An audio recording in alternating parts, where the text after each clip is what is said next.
అందరికీ జై శ్రీరామ్. నిన్న ఒక వీడియో పెట్టి యేసుక్రీస్తు పుట్టినట్లు ఒక్క చారిత్రక ఆధారం చూపించండి రా అని చెప్పి క్రైస్తవులకు ఒక చిన్న సవాల్ ఇస్తే ఇలా మా కామెంట్లలోకి వచ్చి నోటికి వచ్చింది మాట్లాడుతూ ఉంటాడు.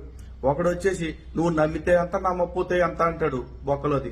మరి నేను నమ్మితే అంత నమ్మపోతే అంత అనుకున్నప్పుడు కొంపల చుట్టూ ఎందుకు తిరుగుతారు అడుక్కుంటూ మా దేవుడిని నమ్మండి, మా దేవుడి నిజమైన దేవుడు అని చెప్పేసి.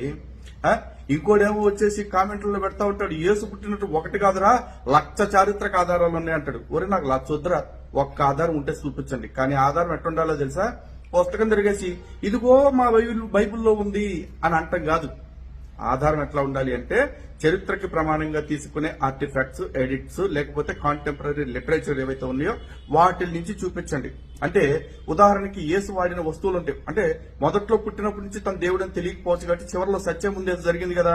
అంటే యేసును కొట్టిన కొరడాలో, లేకపోతే యేసుకు చుట్టిన గోచిగుడ్డో, లేకపోతే యేసు నెత్తిన పెట్టిన ముళ్ల కిరీటమో, లేకపోతే యేసు కొట్టిన మేకులో, లేకపోతే ఆ మేకులతో పాటు కొట్టిన చెక్కలో, లేకపోతే వాటికి పడ్డ బొక్కలో ఏదో ఒకటి తీసుకురండి.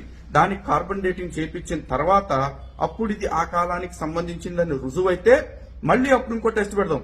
అది ఆ కాలానికి సంబంధించింది అయితే కావచ్చు, కానీ అది ఆ వ్యక్తికి సంబంధించిందా కాదా అనేది కూడా రుజువు అవ్వాలి. ఇన్నుంటాయి నిరూపించటం అంటే. ఏమి కాకుండా మా పుస్తకంలో ఉంది, మాకు అక్కడ ఇజ్రాయిల్లో ఉంది అని చెప్పేసి ఇక్కడ కథలు దొబ్బితే కుదరదు. అర్థమైందా? అండ్ ఇంకోటి కూడా చెప్పాలి, యేసుకు సంబంధించి ఇప్పటి వరకు ఏ క్రైస్తవ పాస్టర్ ప్రచారకుడు కూడా ఆధారాలు నిరూపించలేకపోయాడు. కారణం ఏంటంటే ఆధారాలు లేవు కాబట్టి. ఆధారాలు ఎందుకు లేవు అనే దాన్ని బుర్రపెట్టి ఆలోచించండి. ఎందుకంటే యేసు అనే వ్యక్తి పుట్టనే లేదు కాబట్టి. అర్థమైందా?